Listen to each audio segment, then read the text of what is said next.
Good afternoon, everyone. So this is Faraz from Bennett University. And before we start the session, there is a basic rule. One, if some internet issue comes up during the talk, just wait for the 1 minute. Some of our team member, they will give the proper instructions. And secondly, we would request if all of you as an attendee or in YouTube, if all of you are there, if you can put your mobile at mute. And once again, I'll share the framework of the talk. So for 5 minutes, we'll be having a normal introduction for the speaker, and then the 15 minutes will be given to the speaker for the presentation, and then 20 minutes we'll have a common discussion, which already we have got a question through the registered form, and then 10 minutes we will have the question for the audience, and then 5 minutes will be a thank you and the concluding remark by me. So once again, good afternoon, everyone, and this is a warm welcome to all and welcome back to our second event in the series Awareness Talk, Road Safety and Accidents, Sadak Suraksha. Today we are joined with our esteemed speaker, Dr. Professor Vikram Singh. Before we begin, I just want to share with all of you why Awareness Talk. So nowadays, it's all about awareness, how we can aware ourselves, the society, the community, the world, the global world. And that's how the Bennett University Student Affairs Department, we came up with this theme of Awareness Talk. But many of you might be thinking, why, we are starting with traffic, road safety and accident. What happened when we were thinking about finalizing the theme? So when we did research and then considering Bennett University is the young university and having a university student, so when we did some little bit of research, what we found was 70% of the accident in India involved young Indian of the age of 16 to 25. And in India, we report over 151,000 fatalities due to the road accident in 2019. And due to the road crashes, it kills 500 children every day. And as per the global report, WHO, 1.3 million people are killed every year globally. 50 million people are injured and disabled due to the road accident, and every 30 seconds a life is lost because of the road. So that made us to think, why not consider having a talk on traffic? And how about a person who is having a dual hat, a person in the dual hat in the sense he's also an academician and he's also from an Indian Police Service, and the brief introduction will be shared by Jayati. So now I'll request Jayati to give a brief introduction of Dr. Professor Vikram Singh.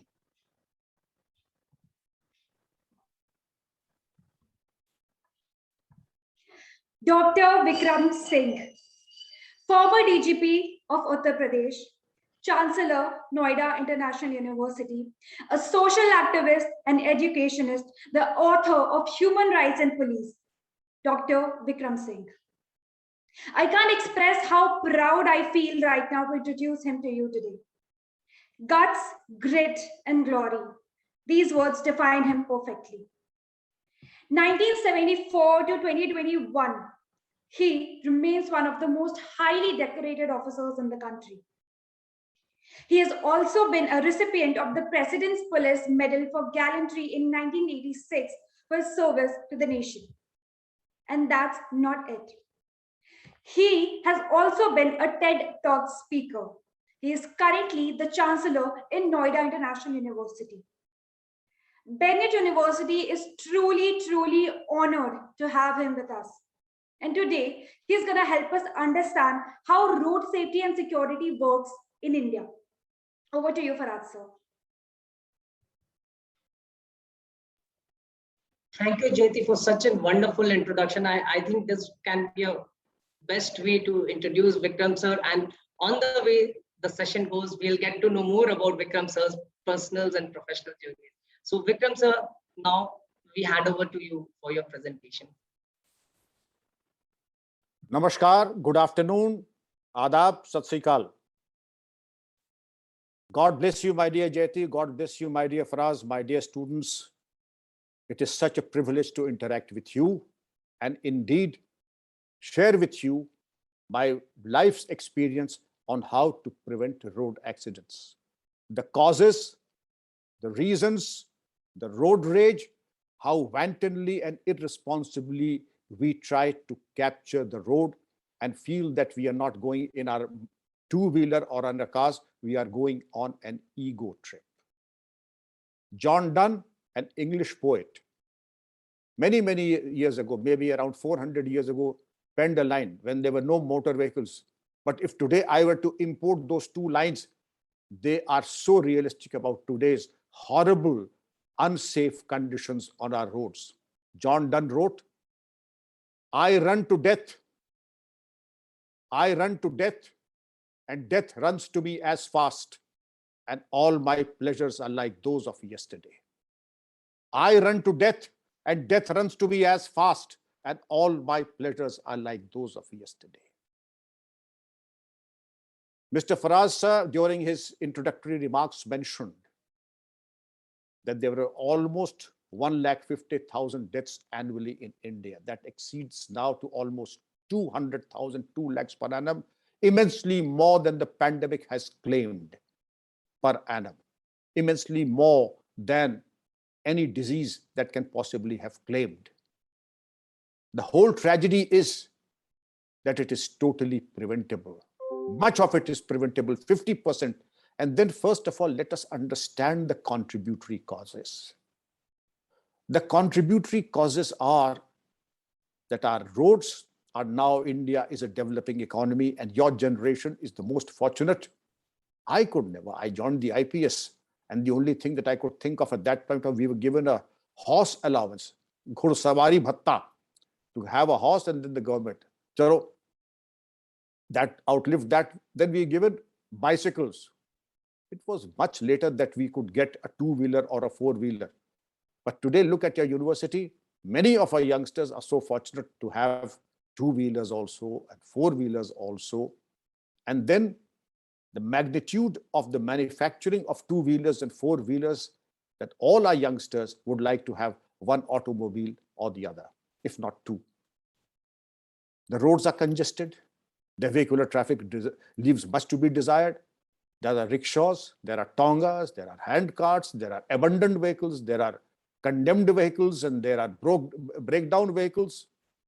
There are breakdown vehicles that are abandoned at night so that one just crashes into them. A major cause of calamity. The licensing policy is such that when I was abroad, I was made to take my license here in India, did not work there. And those of you who are wanting to go abroad, which I'm sure many would be, I was made to sit in the car, and my examiner said, please make a reverse in 8. In a reverse gear, make the figure of 8. Those of you who have a license, ask yourself how many of you can accomplish, because you will fail in USA or England if you're not able to accomplish that. Then you are tested on the basic nuances. What should be the distance between the two vehicles? You should be able to see the bumper and the registration plate of the car ahead of you. Not that you just bumper to bumper. No, it's not proper. Should turn extreme left. Who has the right of way at zebra crossing? Who has the right of way? What happens if you jump the red light? And the acceleration of the current day vehicles is such. I have seen my father drive standard 1938 model at a speed that was 25 miles an hour. I got my Fiat car when I was in MSc, and I would drive it at 40 kilometers. Today, I think it would be an insult for a youngster to presume that he would drive his two-wheeler or a four-wheeler at 40 kilometers an hour. In fact, the acceleration begins at 60 kilometers. Therefore, the level of acceleration, the thrill, we are lucky now to have highways. And these highways have become, they are a blessing. They have made communication so very simple. They have made communication so very easy that what used to take 12 hours is now barely 4 hours. So that is a blessing. The horrific tragedy is that it is also sounding the death knell of thousands and thousands of lives. We will also go into what we can do. First, understand our machine. Understand the machine. What are the fallouts? The braking capacity. You are going on a highway. And when I tell you highway is an example because In other normal roads, you have the opportunity of taking precautions, and suddenly you find a blue bull jumping in front of your car. There is no time because you're already traveling at 100 kilometers an hour. You have no way to dodge the blue bull or the dog that has just jumped onto the road in front of you. You have no way of dodging carefully or dexterously any person, villager, who jumps onto the highway. Therefore, have absolute control over your machine, a two-wheeler or a four-wheeler. The two-wheeler is a primary contributor to the accidents and accidental deaths. I would reiterate, youngsters, two-wheelers are a primary cause. And by the time your session is over, unfortunately, and I hope I am wrong, there would be 17 deaths, because we have 415 deaths every day on an average. And in 1 hour, it translates to 17 deaths. I hope I'm wrong. God Almighty is gone. Let everybody live, let everybody be safe and healthy. But the fact of the matter is, it is not by wishing, it is by working that you can avoid. And that is, understand your machine, enhance your driving skills, understand the nuances of good driving habits, and approach when to give a dipper, when to be on your side, how to give a pass, how to take a pass. Then what are the pitfalls? The major cause of accidents in other places is consumption of psychotropic substances and drinking while driving. Never drink and drive. The police department has what is known as the Doppler's radar for speeding and breath analyzers for analyzing the breath, and there is no escape. That is an incontrovertible evidence that a person has consumed alcoholic drinks. And the court will also come down very heavily. When I was your age, I was traveling in a car in the rear. I was driving the car, now sitting in front. And there was an American fire officer who had come. He all put on his seat belt. I asked him, why? But you are not in the driving seat. In my 30 years of experience as a fireman and a lifesaver, I have never extricated a dead body wearing a seat belt. Wherever there was a seat belt, life was saved. Now make no mistake about it. Wherever there was a seat belt, the casualty was not there. And if the person sitting next was not wearing a seat belt, unfortunately, that person died. So that is the significance and sanctity of having the seat belt, that in 30 years, that officer did not see, although he must have addressed hundreds, if not thousands of cases of accident, but not a single case where the seat belt was worn.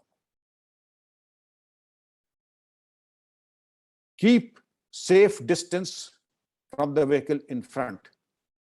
Braking too suddenly, most of the vehicles in India do not have airbags. Then we crash into it. We crash into the steering wheel, we crash in front. Therefore, keep safe distance so that the crash is avoided. Then avoid distractions. What are the distractions? Mobile phone for one. It's a different matter if the Prime Minister wants to speak to you. Even if the Prime Minister wants to speak to you, put your car on the left and then call back the Prime Minister, sir, I'm so sorry I was driving. Now I'm on the left. Now I will speak to you. But don't attend to every WhatsApp message, every Facebook post, and every SMS and every call. Do yourself this mercy that you will talk only when you reach the destination. And if the Prime Minister office wants to get to you, please go to your left, park your vehicle, and return the call. But it is best done that you do not take any calls and do not see your Facebook feeds, do not see the responses, Instagram and WhatsApp messages, or browse your email. That is not the time to drive. Loud music, basic soothing music, which is instrumental and does not want to engage your attention, by all means, because it's terribly boring to go on a drive for 6 hours and 12 hours without music. But to have a music that competes with your engine noise. On one side, it is the engine that is shaking the vehicle. On the other side, it's the music that is shaking the vehicle. And the heady mixture and the cocktail of the music and the beat of drum, that if you switch off the engine, the noise, I would say noise, not the music. the noise generated by the music system is such that your vehicle will be rocking even if the engine is switched off. That kind of music is best avoided. Soothing music, pleasant to the ears, that is relaxing, that may be so good. But loud and jarring music, perhaps it draws your attention and makes your concentration take a back seat. That too needs to be avoided. Never jump the red light. You feel that there is nobody around. Firstly, the challan will be there. Now everything is electronic. The challan will be there even by the time you reach home. Challan apart, there may be people in the darkness who said that this is a green light here, and then John Donne's prophecy comes true. Two meeting each other, the knife and the melon meeting each other. Always respect the speed limit guidelines. Do not cross the speed limits. Then we have the truck drivers, we have the bus drivers, then we have students who have studied till about 4 a.m., 5 a.m., and they want to go back home. They pick up the car, and by the time the music comes, and the beautiful ghazal, and that ghazal is like a lullaby. It makes a person drowsy and makes a person sleepy. Truck drivers, the tragedy is, I'm so sorry to say, but a major percentage of accidents happen, you know why? Because of consumption of alcoholic drinks. Drowsiness caused by consumption of alcoholic drinks, drowsiness coming out of lack of sleep, and watch out for drivers on the road. Be alert. It is not your mistakes. The other person's mistakes can also be the cause of discomfort and an accident. Then I would draw your attention to the fact that there is a good Samaritan measure, and duly it is now a part of law. I will tell you that normally you and I would be very, very reluctant to take a victim of accident to the hospital because of the cross-examination and other things. But we see that the government has come out with a Good Samaritan Act, and all of you need to say, and point number 6 is the disciplinary department action will be initiated by the government concerned, that public officials who coerce or intimidate a Good Samaritan will be taken to task. Then the statement will have to be taken in one go. This is the advantage of being a Good Samaritan. The Maharashtra police has come out with a scheme. Mrityunjay Doot, they have trained people along the dhabas, the repairmen, the garage people, the toll attendants into giving the golden hour is the first 60 minutes after the accident. If medical aid and first aid are provided immediately afterwards, within 60 minutes, the probability is that the person is likely to survive by more than 50%. Therefore, the Mrityunjay Doot and the Good Samaritan would lead to 50% prevention of accidents. What could be a bigger deal than this? Try to become a Good Samaritan. My advice to Faraz would be, and Jayati would be, to recruit Mrityunjay Doots so that you are able to do render service and become Good Samaritans. If your camera is able to capture the Good Samaritan order by the government of India, I'm sure all of you have it in you to become Good Samaritans. Nobody can harass you, nobody can pick you up, nobody can challenge you, and no police person, hospital can question you for bringing an injured into the hospital. Therefore, my advice to you will be, try to become Good Samaritans. As Maharashtra police has said, that golden hour plus Good Samaritan is equal to 50% prevention of accident, prevention of deaths. And that is a win-win situation for everybody. I would like to bless you because I see that my time is running out. Therefore, I will reserve the rest during the course of my interaction with you. Thank you so much for being so patient and giving me your time. Thank you, Vikram sir. It was really some of the information which you shared. It was really amazing, and especially for all the audience who are externally watching us, student, faculty, and staff, all of us. I think that the information which you shared is a good, and some of the concept also which you have shared with us. Let's see how like all of us can think and at an individual level or at a university level or at a community level, how we can follow the Samrat policy. And that can be an act whereby it can help us to build a community at a national level and a global level. Maybe some of us can become an ambassador for that. And that's the whole purpose of this talk. And for some of our viewers, like if some of them just now they have joined, so Vikram sir was talking about the best practices for safety and security on the roads in the 21st century. And now, sir, since many of like when we had shared the brochures and the pamphlets with each and every one, the members and every, so we do had the registration from the participant, and from there we had collected a lot of questions. So I think this is the first time we are getting so many questions we have got. But due to the time constraint and everything, we will see like how much question we can wrap it up. So now the first question for you from the like the registration is, so the first question was, how has the infrastructure of the roads in India been equipped for safe and secure travel? A very good question and a very pertinent question. In a scale of 1:10, what was there 25 years ago would not get more than 3 out of 10.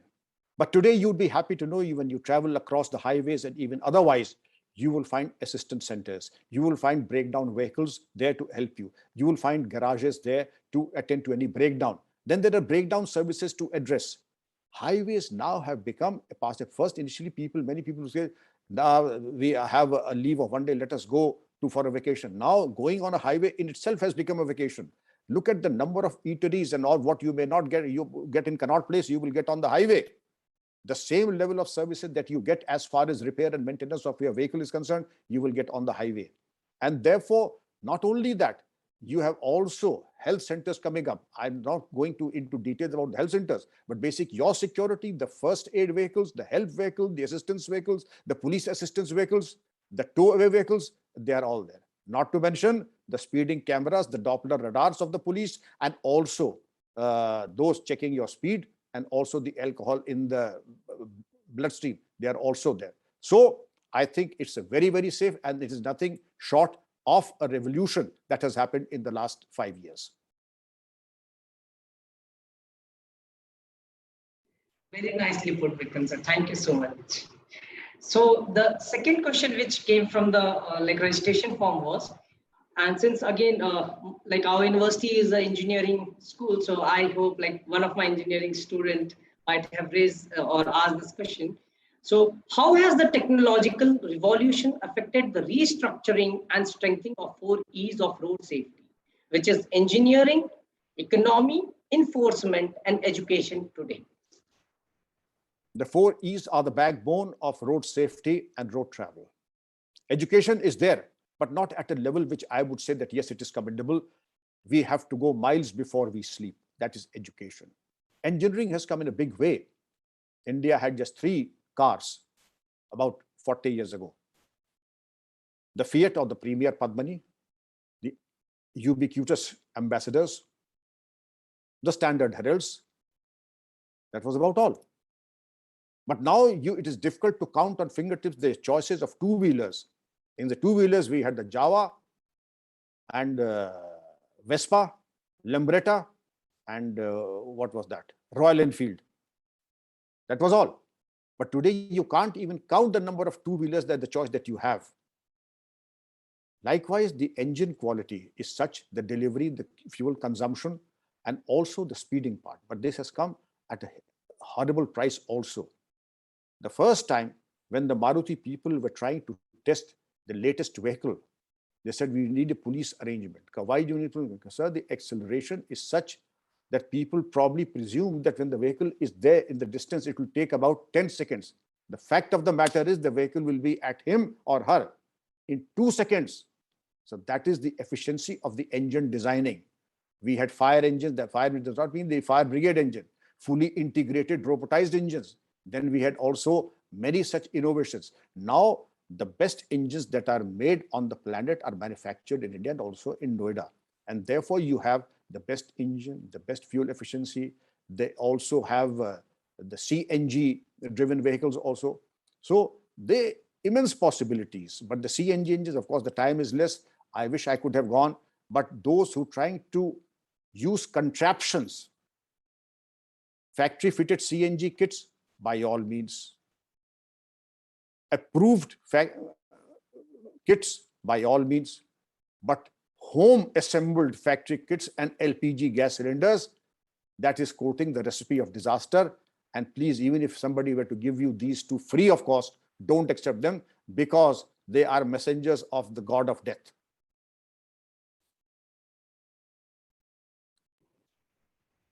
Thank you, Vikram sir. So nicely explained all the 4 E's. And I hope this will be a good information for especially our engineering students or the students who are interested in economics or who are interested in the education area. And yeah, I do agree, in the education, it's a long journey, and let's hope so, like within this 50 years or 100 years, that journey become little less compared to what we have. Now, the third question, sir, was since considering your profile and everything, they have also like considered a different question. So it's related to your first journey of your life. So the question is, how does security, man management, crisis management, and team building play an important role in policing? If you're not a teams man, then you cannot be in the police, because policing means, when I was the DGP, I headed the largest police force in the world, that is 200,000 plus, 2 lakh plus.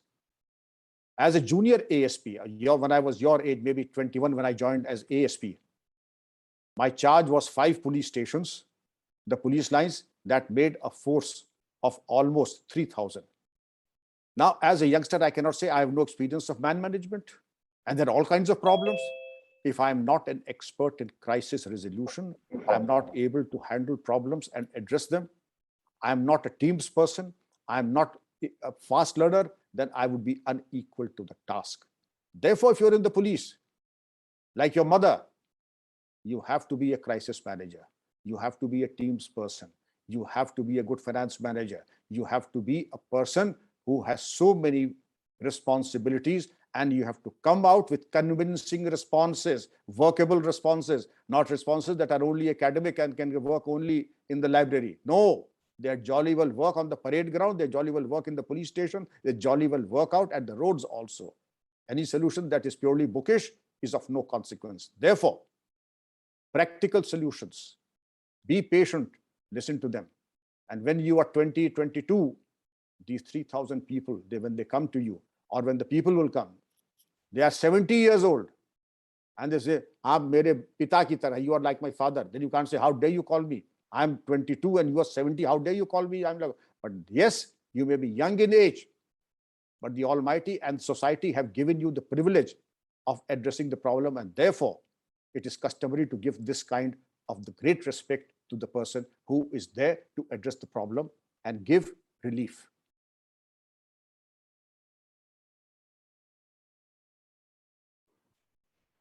Thank you so much, sir. Like explain the way you explain, taking the example of a mother or mom, I think that is the best example of the crisis management. And since you did relate the personal thing, like when you started as a youth, so yeah, like many of the audience, I am sure, like they might be in this youth group, so they can understand it, like, you know, how difficult it is, our own self-expectation and the community expectation. When we, at a young age, we have that certain expectation and how to manage that. Thank you so much, sir. So the first question is, for what changes does the current road safety policy, since you were talking about the policy, so the fourth question is, what change does the current road safety policy in India requires to make roads safer for vulnerable users such as physically challenged people? And considering you're also there in university, I think that's a very relevant question. I think it is a multiple, your question for us, and this question has multiple dimensions. First, the physically challenged people, the vehicles will have to be suitably aligned and designed so that they are user-friendly. Now, with the designing of the vehicles, then you come to the fact that those who have visibly challenged, and then there are those who have a physical challenge, there has to be a different confirmation in respect of that. Then amendment in respect of law, licensing policy. Who is deserves and who is entitled to get a driving license and who is not entitled to driving license.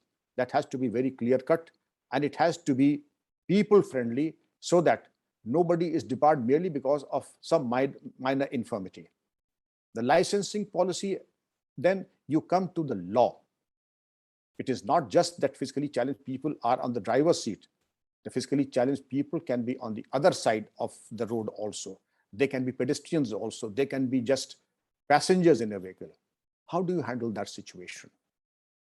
The question of a person not entitled to drive, but he happens to be the son of a billionaire, and I'm giving you real life examples, takes the keys of his father's car and drives down and mows down 5 people, whether it's Mumbai or Delhi. I'll stop at that. Don't you think that the child is responsible primarily, and also the father? The father should have been more responsible. It's like handing over a weapon which was in his name, but he handed over to the child. And this vehicle, this car, was used as an instrument of violence. Therefore, I would say that there should be a law. There have been any number of tragic cases, that there should be a law that should penalize both the child and the parent. I would also say the Juvenile Justice Act under such circumstances should decrease the age of the juvenile. If you are old enough to drive a car and know what you are doing, then you are also old enough to take the punishment of an adult also.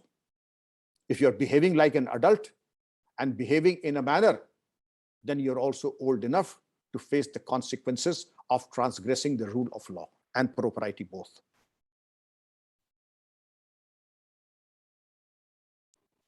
Thank you, Vikram sir. I think we do have a school of law also, and some of the students of law school or the faculty or the staff, if they are there, and if they do have this research area, I think this is something good place to ponder about and think how we can think about in terms of future. And so I think this is a very relevant point or the topic which you have raised. Let's see in the coming days if we get some papers or some of the students who are listening to you, or the faculty or the researchers, if they come up with some facts and figures and papers.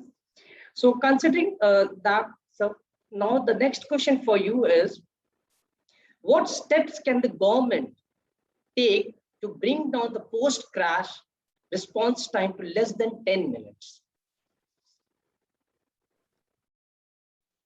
Well, that would be an unusually unrealistic thing to do, but yes, we should plan for 10 minutes, then perhaps we can do it in the golden hour. During the course of my interaction, I mentioned that there's the concept of golden hour, that is 60 minutes, that if in the 60 minutes the medical assistance, the first aid is given, the probability is immensely high of the person surviving. But if we waste those precious time, the government can do multiple things. To begin with, ambulance on the roads, a quick system of redressal, so that if there is a crash, there should be a button on your mobile phone that is an SOS button so that it can alert the nearest ambulance. And there's something that I was speaking of the hat, Mr. Faraz. This is something that I have done, that an emergency button alerts the closest ambulance, and the closest ambulance comes, helps, and whatever assistance is to be given, even if it is hospitalization, that is done. You see, what would take 90 minutes is accomplished. I would say, I'll be honest, not 10 minutes, but yes, under 30 minutes, that was even perfectly doable. And you don't have to spend a rupee. The result was, when I gave my proposal before the people volunteered to put those ambulances. They paid for the POL, they paid for the, it was something like a public police partnership, and it worked wonders. And indeed, the hospitals on the road were also sensitized that you will not ask inconvenient questions of Good Samaritans. And this was before the Good Samaritan Act came. It was then that you will not ask, I'm answerable to everything, I'll answer all the queries. But the person who's bringing an injured will not be put to inconvenient questions. Likewise, there should be a movement of police patrol cars along. If suppose I don't have a mobile, or the accident is such that I'm not able to switch the SOS button, what then? Then it is for the police patrol cars. Then also, many of the highways in Greater Noida now have what is known as a drone surveillance at peak hours. It's not possible to have a drone surveillance 24/7, but during peak hours, accident-prone times, office times, they have what is known as a drone surveillance, which keeps a tab on fast-moving vehicles as also accident-prone areas. I think these can be fine-tuned into giving a solution to prevent, to bring down the response time, maybe from 3 hours to 10 minutes. Faraz Saab, I have seen cases, people dying and bleeding to death. Bleeding to death. वहां सवाल ही नहीं खत्म हो रहे हैं, आपका नाम, बाप का नाम, आपका पता सुनाई नहीं पड़ रहा है, बाप का नाम, और वो नोट्स बनते चले जा रहे हैं और उसकी सरकार हमें पहले अस्पताल भेज दीजिए, मैं मर रहा हूं. नहीं, कागजी कार्रवाई पहले पूरी होगी. No, it is totally unacceptable. First, take the injured to the hospital, give him immediate paperwork can follow later. This bookish approach will not work. And to the contrary, I would fault the police personnel under these circumstances for negligence and dereliction of duty. The first priority is to save the life, give him prompt and immediate medical help. Every other thing will follow. So I think it's very nicely put. The way you have explained and given the personal example, I think that is very nicely put. So now, since you are aware, like, this event we're having in the university, so there are certain questions. By seeing your profile and everything, they do wanted, apart from road safety also, they wanted to have certain personal questions also, because this is the best chance to, have interaction and all. So now I'll ask one of my students, Jayati, to ask the question. Hello, sir. So I have a personal question. So do you think having a mentor is required to be successful in our lives? What I mean is that I have no experience and I don't have anybody with an experience. And sometimes, even when I believe in myself, the lack of experience and the lack of exposure shakes me up. It does. So how can one choose the right path if there's nobody to guide them in the field they have chosen for themselves? A very good question.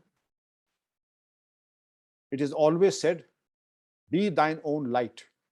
Apo Deepo Bhav. But being your own light is that somebody has to light you up first. And who will light you up first? A lamp that is already lighted. कि बुझे चिराग से दूसरा चिराग नहीं जलेगा. जो खुद जल रहा है वही आपको, आपकी ज्योति को प्रज्वलित करेगा. Jayati. So first, I would always say it is always good to have a mentor. Suppose you are in law.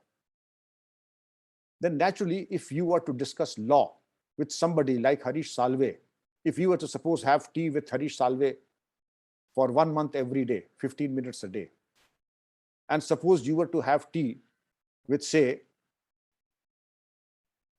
maybe your kirana shop owner, nothing wrong in that. I respect everyone. But kirana shop owner will not take you to academic heights which Harish Salve will. If I'm a tennis player, I have the option of playing tennis and practicing with my driver, or also with John McEnroe. Practicing with John McEnroe for 1 month will make me a different tennis player altogether. Practicing with my driver, no harm in being a driver. I respect my driver and I salute him for being so loyal and so disciplined and obedient. But tennis is not his forte. But if I practice tennis with my driver, not for a month, not for 6 months, but for 6 years, I think my tennis skills would take a backseat. I'll not be able to play tennis in public. I'll not be able to give a powerful serve. Therefore, to have a mentor, it is always better to have a person who can take you, hold hand, and take you to different heights of academic or physical or individual brilliance. Therefore, pick and choose your friends. The friends that I have, when I say friends, that means mentor. The friends that I have are an extension of my personality. Tell me your friends and I'll tell you who you are. If I say that my friends are Faraz, my friend is Jayati, my friend is Shashwat, you are in the right company. You will go places in the next 5 years. But if I say that my friend is Banne, he is in Tihar jail for pickpocketing. The second friend I have is Bhondu, he has been picked up for auto lifting, he is in Dasna jail. My third friend is Kallu, he has been picked up for assault and robbery. Sir, I would not like to say, but I know where you are headed for, because your friends are telling you where you'll be after 5 years or within 5 years. So it's always good to have a mentor who is iconic, a mentor who's somebody who can hold hand and guide you and mentor you appropriately. Thank you, Jayati. Thank you so much, sir. I have one more question. Would you like to give us some tips, some tips to our generation, the young university students who dream of joining Indian Police Service? Jayati, I would like to give you another quote. I wasteth time, not time wasteth me. हम कहते हैं ना कि हम वक्त काट रहे हैं, हम वक्त नहीं काट रहे हैं, वक्त हमें काट रहा है. और आपके यहाँ आने पे मुझे ऐसा लगा जैसे मैं वापस पुलिस डिपार्टमेंट पे आ गया हूँ. The punctuality and the sense of discipline. One who is not able to manage his time will not be able to manage anything. One is not able to manage his weight, will be difficult for him to manage anything else. These are small disciplines that you must have. And to join the police, the first thing is that you have to be as hard as steel. You have to run the extra mile, because nothing mediocre will pay now. Mediocrity is a sin for today. Darmiyani, average, mediocre, sorry. It is not a 10 to 5 job. It is something that you have to be available 24/7. I began going to office at 9:30, came back home at 5:30. Then my Ustad, Mr. B.S. Bedi, the SSP of Allahabad, said, the ASP shall be on patrol of Allahabad, now Prayagraj, on horseback on 3 days a week till 12 at night and inspect 2 police stations. For 6 days, apart from Sunday, I used to work till about 12 at night, 9 to 6. Most of the people who say, mere bas ka nahi, I'm giving up, mere bas ka nahi. But the fact of the matter is I never got tired. At my age, the policing is one profession that will impart so much. You will be a person of great discipline and honor. You will know your law and rules and regulations. And then it also tells you the do's and don'ts, whom to meet, whom not to meet. All of us have a to-do list, Jayati, but we in the police have a not to-do list. हम यहाँ नहीं जाएंगे, हम ये नहीं खाएंगे, हम ये नहीं पिएंगे, हम इनसे नहीं मिलेंगे. Then you become a woman of substance, a woman of steel. I'm 70 years old, Faraz Sahab. And whenever I go to any college, I challenge all the youngsters. आप तो बच्चे हो. 3 rounds of boxing, only boys, not girls. 3 rounds of boxing. If you win, 50,000 rupees by way of me. क्यों? I still work out 2 hours a day in the gym on the same chart in which a teenager does. I run half a marathon every 15 days. I don't have to. मुझे कुछ प्राप्त नहीं करना किसी से.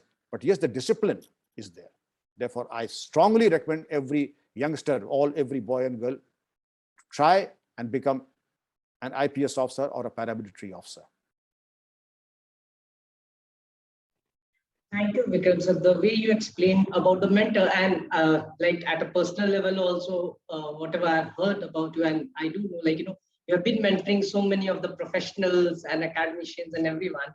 So I think you're the best person to, answer this. And the way I think it's a good opportunity for some of our students who are interested, and there are many students in our own university in Bennett who are good with boxing and marathon. So maybe if they are interested, I think I will definitely connect them so that they can have a challenge. And and we do have like in our sports department, we do have a very good concept of considering the fitness as a very important aspect. So whereby we promote the fitness aspect also of the students, the faculties and everyone. So I think for them also, you will be really a role model, a person of a 70-year age, if he is challenging us. So maybe I would request if any of the faculty, staff, or the external people, whoever want to challenge sir, all of you know about sir's profile and everything, you can either reach out to Noida International University, or maybe you can reach out to Bennett University to me or my team, and then definitely we'll connect Vikram sir. Now, I'll request one of my own student, again, from our own team of awareness student team, Ashlyn, to ask a question. Yes, sir. So I would like to ask, is there any lesson that you've learned in your life which you would like to give to our young generation? Actually, there are three lessons. I've learned many lessons, but the three most important I would like to share with my youngsters. Being the oldest, and there are law students, Faraz Sahab, take this as my dying declaration. Marne wala jhoot nahi bolta hai. There are things that work and there are things that won't work. Honesty is not the best policy. Honesty is not the best. Honesty is the only policy. There is no other way, because the wages of sin are death. Wages of sin is death. The Holy Bible says, seek ye first the kingdom of God and his righteousness, and all things shall be added unto you. First, be godly. First, serve the Almighty. First, serve the Almighty. And then you'll see the world will be at your feet. But what we are doing, we are driving our vehicle in reverse gear. We first want to get the world. Here, God will come when I retire. I will pray. I'll do tasbih. I'll offer namaz and zakat only when I retire. No, no, no, no, no. It is here and now. There is nothing like a credit card as far as personal character is concerned. There are things that honorable children don't do. They are not meant for you. They're saying the ऋषि पुत्र के लिए, ऋषि पुत्री के लिए ये चीजें बनी ही नहीं है. मेरी बातें बुरी है कि मैं पॉपुलैरिटी कॉन्टेस्ट में नहीं आया हूं, इसलिए मैं कह देता हूं. I don't drink. मुझे मालूम नहीं कि ड्रिंक खट्टी होती है, मीठी होती है, कड़वी होती है. Although being in the police, वो कहते साहब आप कौन सी ड्रिंक, आप तो पानी कम विस्की ज्यादा पीते होंगे. मैंने चखी भी नहीं. And being from the community, I don't like the concept of community and caste. I hate this concept, but they say that the Kshatriyas are more into drinking than they're drinking water, but I've never touched liquor. I don't drink, I don't smoke. I have been abroad, and I've been abroad not once, not twice, but I can't even count how many times. I don't know what a nightclub looks from inside. I don't know. And I would not like to know also. I would not like to know. My best friend, I used to meet at least 1,000 people when I was the SSP. As a DGP, it will be even more. They are all acquaintances. But my friends, guess how many friends do I have? My best friend is my wife. My next best friends are my children. And I feel that you are my next best friends. Faraz Sahab, Ashneen, Jayati, Shashwat. Pick and choose your friends very carefully. They have a bearing on your personality, and then they have a bearing on your personality, they have a bearing on your future. The books that I read are an extension of my personality. The friends that I have are an extension of my personality. You tell me the books on my shelf, and I can tell you who you are. So choose your books. Choose your friends very carefully. Good students and good leaders are good readers. Bill Clinton used to read 2 books a month. When was the last time that we read a book? Ask yourself, don't tell me. You and I can easily read a book. An average book on Amazon has 65,000 words. And you and I have a speed of almost 200 words a minute. If we invest 45 minutes, we can finish 1 book every 15 days. Okay, finish 1 book every day. And you will see by the end of the year, you will have read 12 to 15 books. What a great achievement. And then the entire horizon changes. This is my advice to you. I could have gone on and on, but then Ashneen would say, sir, you have become senile. When will you shut up?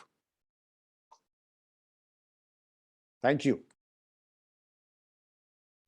I think rightly put, Vikram sir, I personally agree, because the book reading habit, which is like I just, when I was in bachelor, I started book reading. And then after that, because of my master's studies and during the professional journey, when I started the first job, it was very hectic.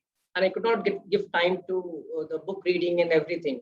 But recently, like it's almost 3 years, I think more than 50 or 60 books I have read it. But the way the changes I have seen, and not only that, the same thing which we do have like our own cultural clubs. whereby the students, they share about the poems, the books and everything.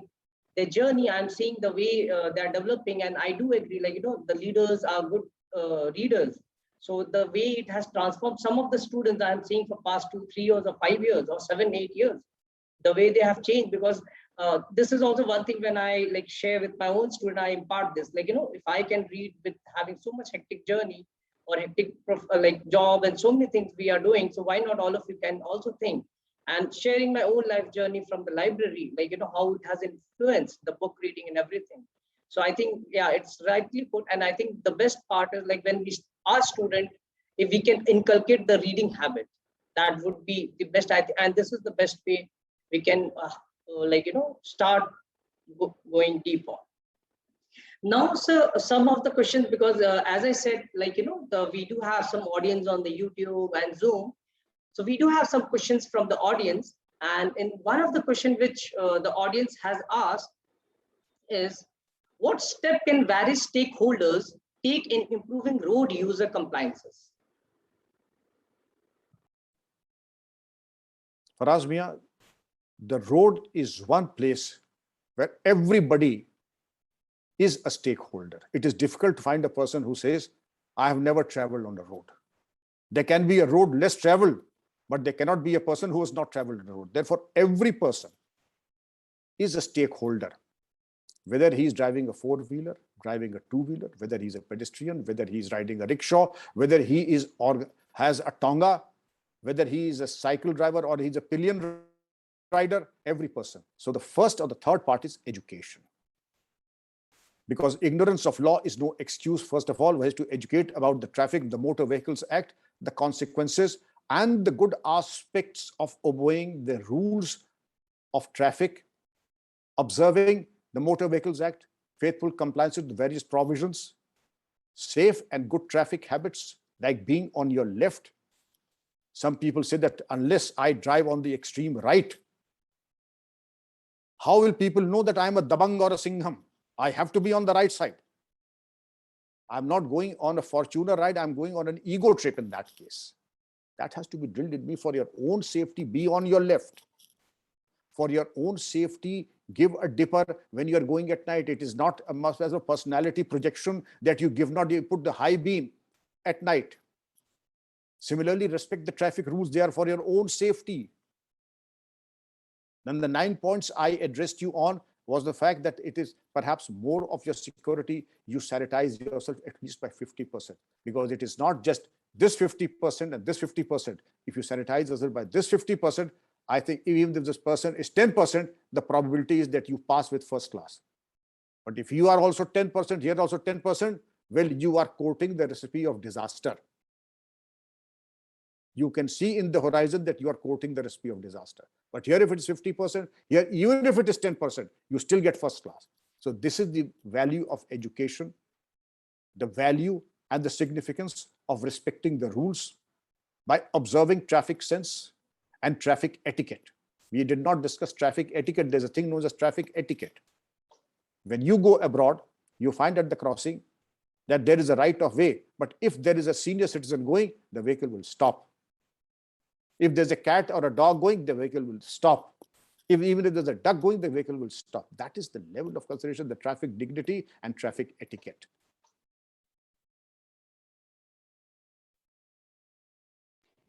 Thank you, Vikram sir. So the next question is, it is more of a personal thing, because it's from the student, I suppose, because the question is like that, and it came from one of the attendees in our Zoom.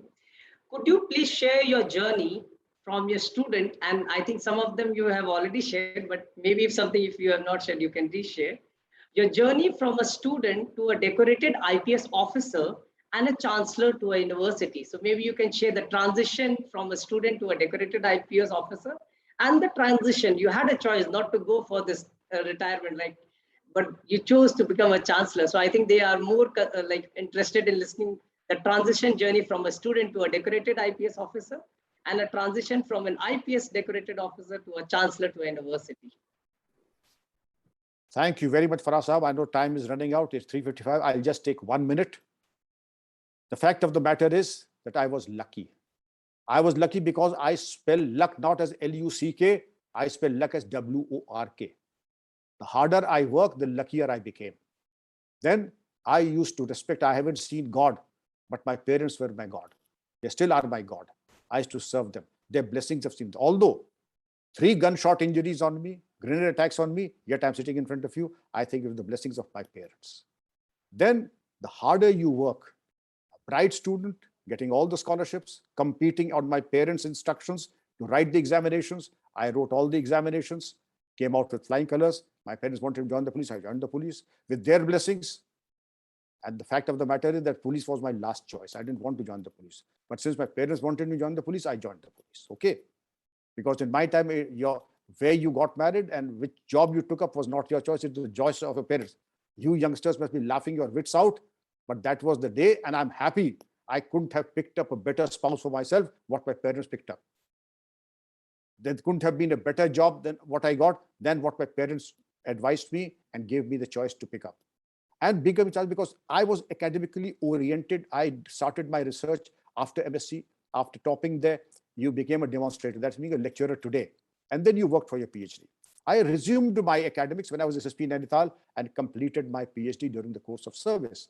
Then I already was equipped to have an academic career even after retirement. And here I was Vice Chancellor for 4 years, Pro Chancellor for 3 years, and now Chancellor for 2 years.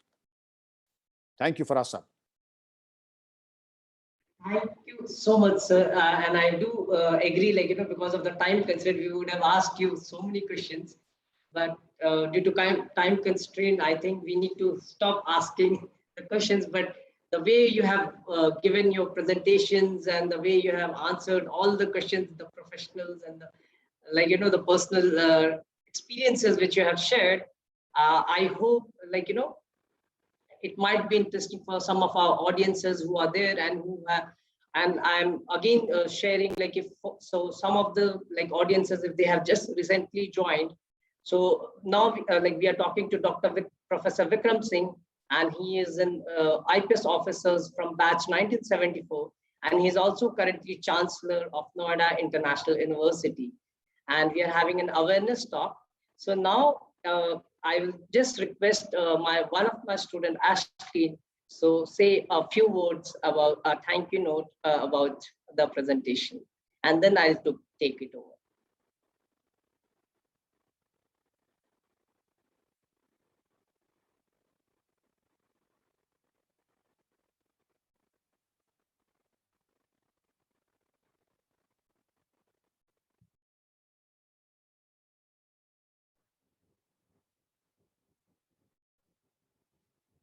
Well, first of all, I would love to thank our lovely audience for being a part of this. We really hope you enjoyed and learned something from the event, because aapki suraksha bhi aapki zimmedari hai. Thank you very, very much, Vikram sir, for being here today. We definitely had the best session for sure. We really appreciate that you took the time to be here and shared some very valuable knowledge with us. A special thank you to Student Affairs at Benedict University for taking this initiative on awareness talks on road safety and accident prevention. A big shout out to our awareness talk team for working day and night for this event. Lastly, I would like to thank the Dean of Student Affairs, Vinod sir, and Faraz sir from Student Affairs. Without your guidance, this would not have been possible. Major thank you. This has been a great success in all possible respects. We will see you again very soon with speakers worth listening to. Till then, stay aware, stay safe. Now, I would like to request Faraz sir for concluding the session. So I think the way Ashley has put the thank you, I think it is, so Vikram said this, you may consider on behalf of our awareness student team, the volunteers who are really working hard, and you have been in touch with them, and all the students and the faculties and fraternity from Benedict universities, from them, and the way we, so many information which we discussed, we got so many information from you during the conversation, through your presentations and the questions, the way you have captured each and everything, and the journey, I think so. Maybe I think during this talk, we might have covered a journey of 40 years or more than 40 to 50 years.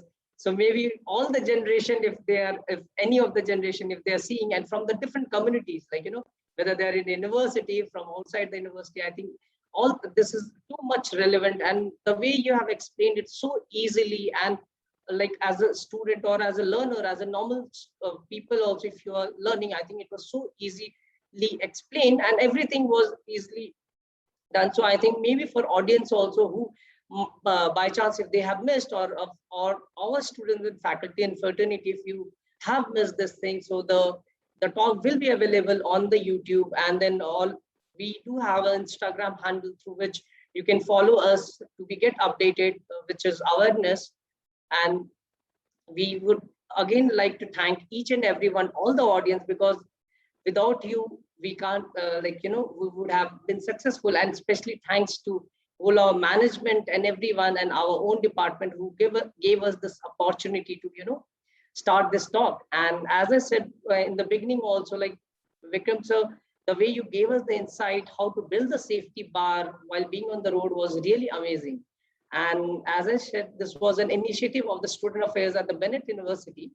And for the audience, I would request, like, please be here at 7 p.m. on 18th of August, because we have a third speaker, Professor Dr. Satish Chandra, Director CSIR, Central Road Research Institute, New Delhi, Professor of Civil Engineering, IT, Roorkee. So he is on sabbatical leave.